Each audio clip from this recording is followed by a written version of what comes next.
Welcome back to another Logitech G920 setup video today. Keep those requests coming in. The more I can do to help people, the better. Today it's for Grid, the 2019 release of Grid, and of course we're using the Logitech G920.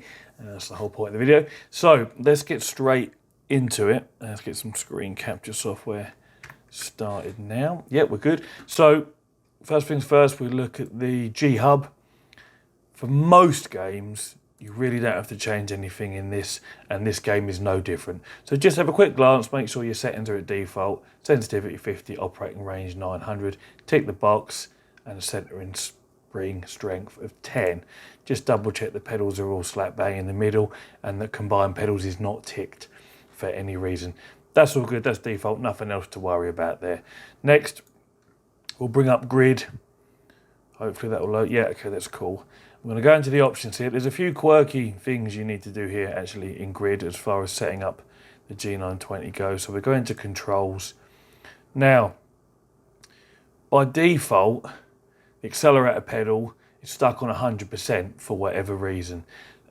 This prevents you from calibrating the steering wheel and the pedals. And you need to calibrate it, and I'll explain why in a little while. So the first thing you need to do is click on your Logitech device, edit the device.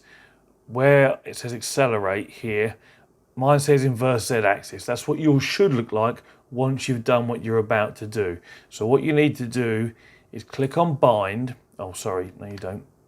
Oh, wait for the counter to go down. Okay, so what you need to do is click on this and unbind whatever is already bound. There is an input there. And it's a picture of a pedal, but it just doesn't work. So unbind whatever is set there for the accelerator pedal. And then let's imagine I've done that because I can't reach my... yeah, I can reach... no, so I can't quite reach it. It'd be ball achy. Anyway, waffling on. So you click on accelerate, you click unbind, and that will blank off any inputs that are set there. Then what you'll do is you'll click on bind, and you'll press your accelerator pedal, and that will then show inverse Z axis. Now, it must show it exactly where it's showing it here. So in the first list, if it shows it where it says bind on the right here, it means you've still got the original input set on the left-hand column here. So you must unbind this one and then bind that to what your accelerator pedal is. So again, you click it, you unbind it, this will then just say bind, and so you click on that and then you'll press the pedal. And that's all you need to do. Here, your brake, your clutch, they all work fine. Oh no, it isn't all you need to do actually. There's another quirky issue here. You need to change the handbrake. By default, it's set as B button. B button is also back in the menus here.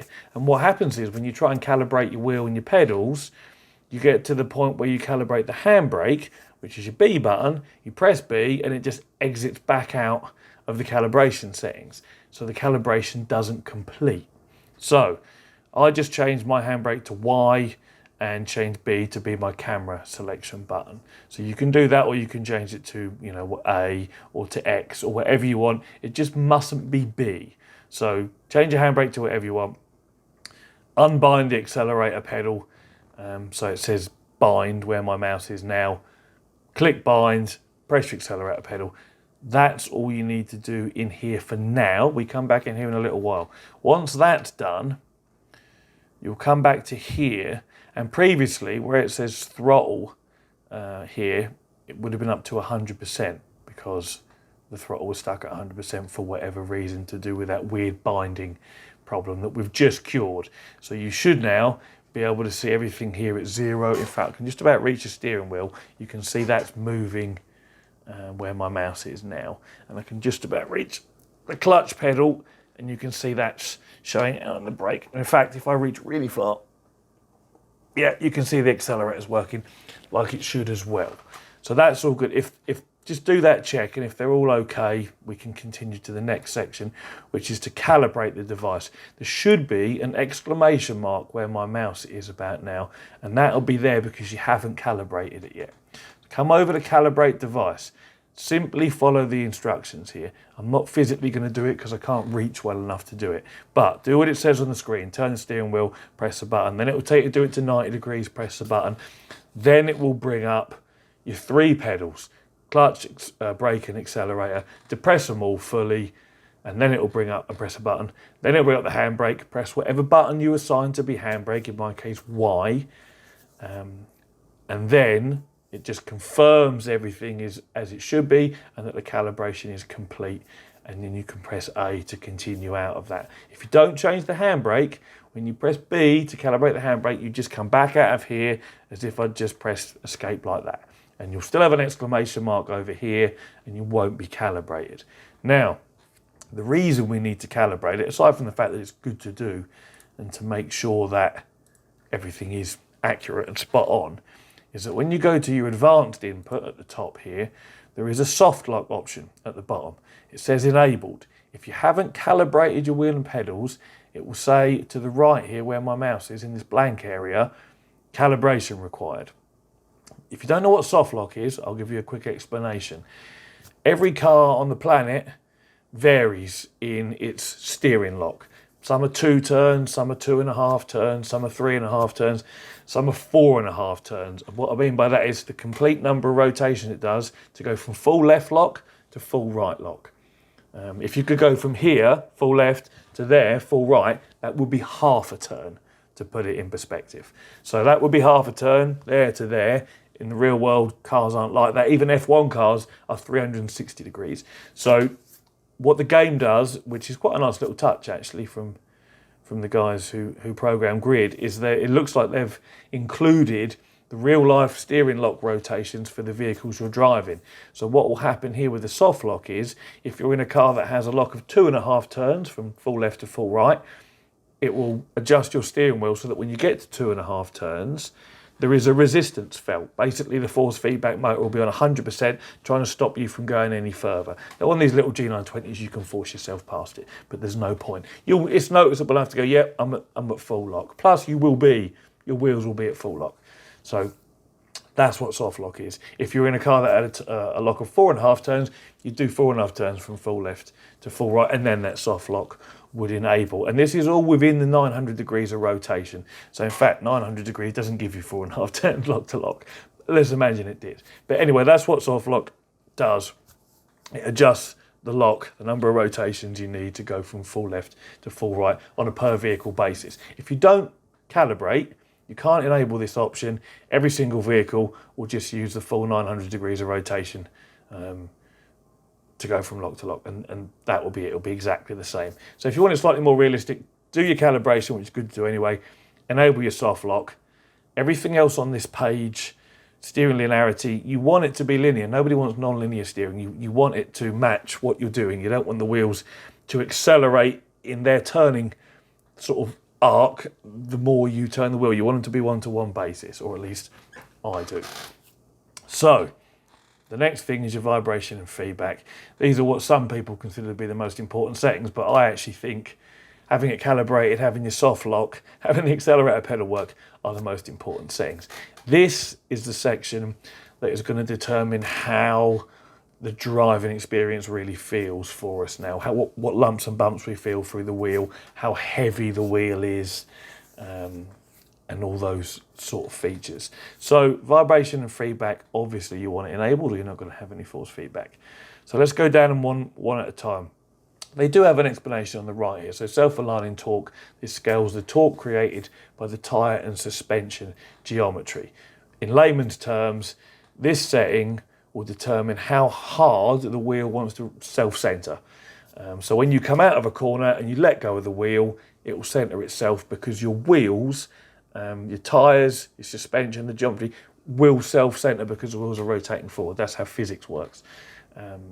If you had this on 0, the wheels wouldn't come back to center, they'd just stay where they are. I haven't tried it because that would just be silly, but in theory that's what would happen. So if you have that 100%, the force of the wheel trying to self-center is as strong as a Logitech G920 can do.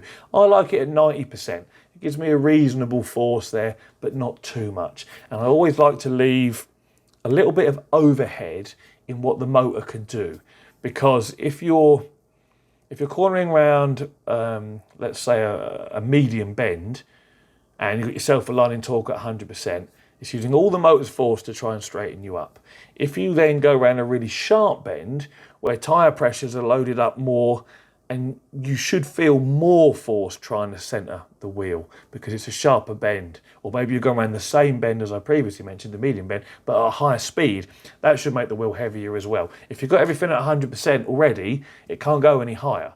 So you lose some of that dynamic range and response from the wheel. So I find 90% to be about right in this particular game.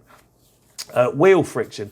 This is something that I find in most games with a G920. Let's just click on it and bring up the description. Scales the constant friction or weight of the steering device. It's an overall blanket setting about how heavy the wheel feels. In every game, or almost every game, where they have this setting with a G920, I find turning it off is the best setting. Having it on at 100% makes you feel like you've got two flat tyres and no power steering. It just feels boggy, like there's nothing, there's no clarity, there's no definition, there's no detail in the drive. It's all covered up by this horrible, overwhelming, sludgy weight of the steering wheel. Leave it on 100% and try it by all means, but then put it down to 0 and then go for a drive and you'll see exactly what I mean. It stops the wheel, you can't turn the wheel as quickly, you can't respond, to catch, a bit of drift. It's horrible. Like I say, it feels like two flat tyres on a car with no power steering.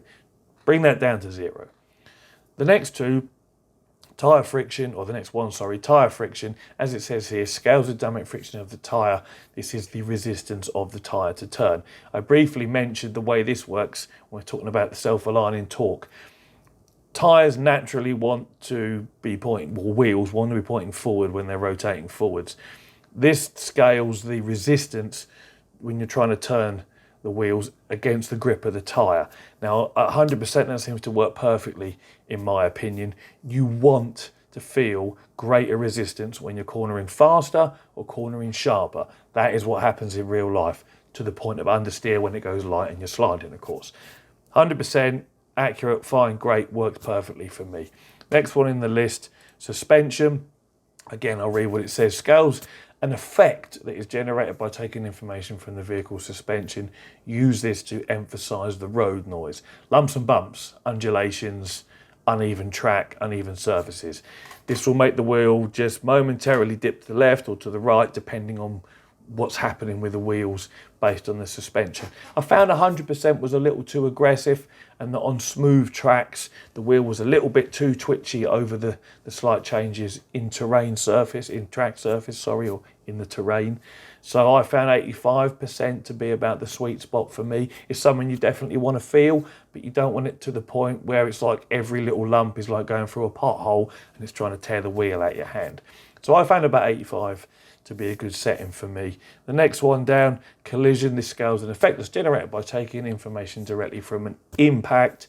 Use this to scale the severity of the collision effect. 100% is fine. If you smack into something in real life in your car, you're going to feel it through the wheel, Same in the game, you want to feel it. I don't scale that down. When you hit into something, it's a big deal and you should know about it. Soft lock scale, referencing back to the soft lock setting I mentioned earlier that you need to calibrate the wheel for. Because the motor isn't particularly strong, leave this at 100%. You want to use all the strength the motor has to tell you when you've hit full lock. That's basically it. Putting it above 100% is stupid. The motor doesn't have any more than 100%. When it's putting out 100% of its strength, it's putting out 100% of its strength. I'm not sure why games have the ability to go over 100% on some of these settings, but they do. But no, leave that at 100. Centre force scale, I don't know why they use the word scale here. It should just be centre force on or off, really. This is when you press the reset button because maybe you've crashed the car and you're pointing the wrong way and you want it to be put back on track in the centre. It will spin the steering wheel back to be centred also. You want that on, otherwise you might reset, put your foot down and the wheels are pointing one way or another and you might fly off and hit the side straight away.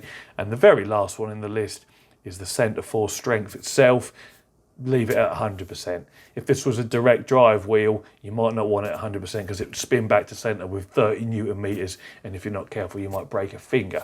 This is the Logitech G920. We got 2.2 Newton meters is fine. Leave it at 100%. It just means when you press the reset button after a crash, the car points forward and the wheel spins back as quickly as it can to the center position for you. So that is all the settings gone through and explained as best as I can. I hope it's been clear enough for you. And these are my preferential settings that I feel get the most out of the Logitech G920. It is only an entry-level wheel, we can't expect too much. But this should give you a reasonable driving experience, good feedback from the road as best as the wheel can. Not too heavy, because believe it or not, even though it's not very strong, you can still have too much weight to the wheel. Like I say, feels like 2 flat tyres and no power steering. Not a nice experience.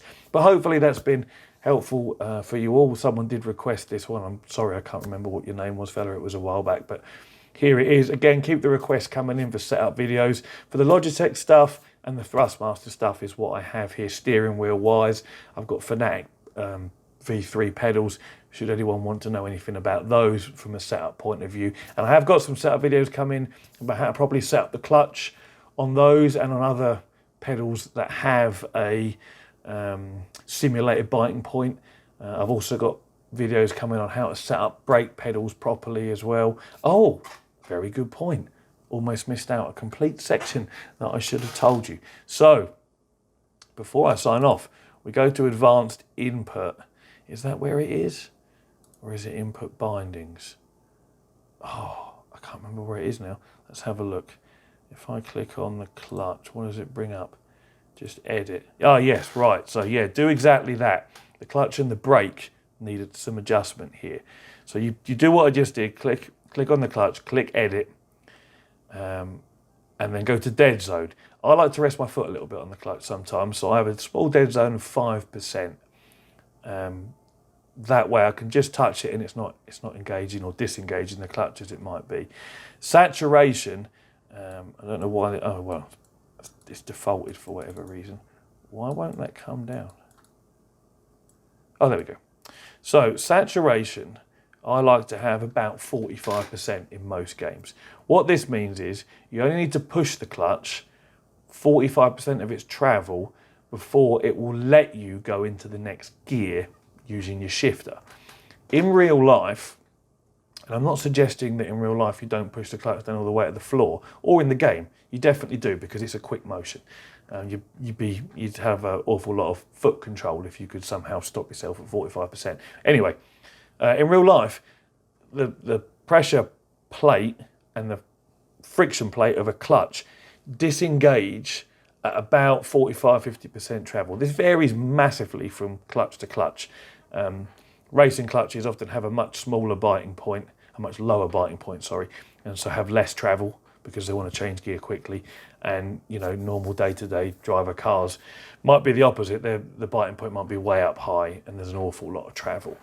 But somewhere in the region of 45 will mean you're not missing gears because you haven't pushed the clutch pedal down far enough. If you left it at 100, you would have to put the clutch pedal all the way to the floor, literally stamped down, before you move your shifter, your H-pattern shifter, or if you're doing it on paddles and you're using the clutch, same thing.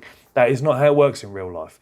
When in real life you change gear, you press the clutch and you start moving the shifter at exactly the same time. And that's because by the time you move the shifter a little way, your foot's past that sort of 45-50% travel and the clutch has disengaged, allowing you to go into the next gear. So make sure you set that.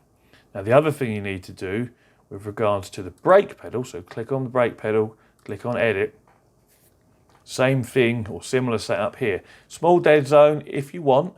I like a tiny little bit of dead zone. Sometimes rest my left foot on the brake pedal ready for some left foot braking.